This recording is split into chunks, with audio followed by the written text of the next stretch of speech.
వచ్చేస్తున్నానమ్మా, ఇప్పుడే bus stop దగ్గరకు వచ్చాను. అరే మచ్చా, రే మామా, ఏట్రా మామా, చాలా రోజులకి ఏంటి విశేషాలు? పదాల టీ తాగుతూ మాట్లాడుకుందాం. కాలేజీలో ఒక్కరు కూడా మన స్కూల్ ఫ్రెండ్స్ లా లేరురా మామా. నిజమేరా మామ, నాకు కూడా అలాగే అనిపించింది. ఎంతైనా స్కూల్ ఫ్రెండ్స్ తో ఉన్న బాండింగే వేర్రా. నిజంగా ఇప్పుడు తెలుస్తుంది రా స్కూల్ వాల్యూ. చాలా మిస్ అవుతున్నాను రా స్కూల్ని.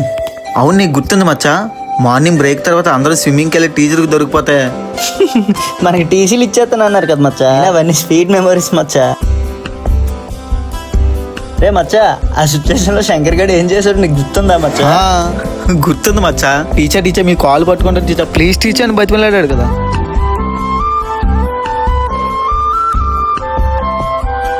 సరే మామ, ఉంటానైతే. కాలం పరిగెడుతూనే ఉంటుంది, మనుషులు మారుతూనే ఉంటారు, కానీ ఆ పాత స్నేహితుని కలిసినప్పుడు మాత్రం మనం మళ్ళీ ఆ పాత స్కూల్ రోజులకే వెళ్ళిపోతాం. ఎందుకంటే స్నేహం అంటే కేవలం పలకరింపు కాదు, మర్చిపోలేని ఒక ప్రయాణం.